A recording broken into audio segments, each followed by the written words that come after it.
All right, so my direct experience, I have two experiences really.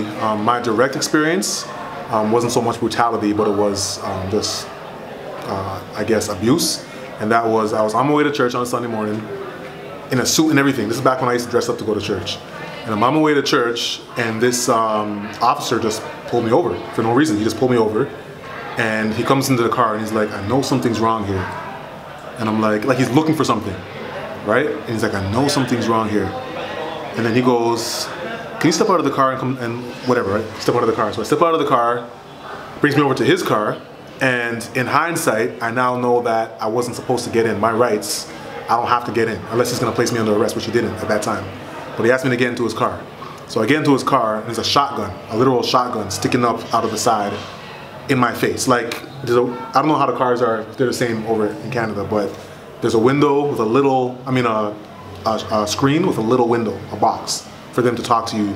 And the back of the car, I'm a big dude, so I'm in the back of the car like this, right? And this shotgun snub is right in my face. And he's just going through the motions, going through the questions. And then he's like, "I know something's wrong with your car," and he's going through it, and he couldn't find anything. And then eventually he just let me go, right? So that was one. Another one was a friend of mine. Well, he's just more of an acquaintance. He came knocking on my door. There's a whole backstory to, he's had a history of trouble with the police.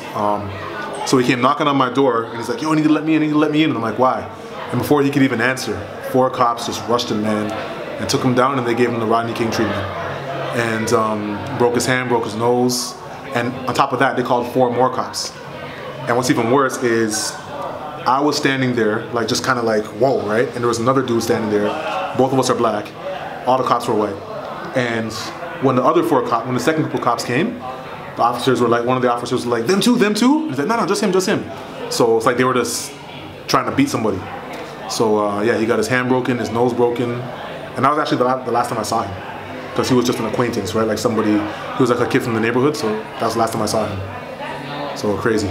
I watch CNN, that's how I get my stuff, my news, or Twitter and Facebook. So I'm sure that those are kind of sometimes distorted pictures, but it seems like there's every week there's something happening, especially in the South, right? In the US. It seems like there's always something happening.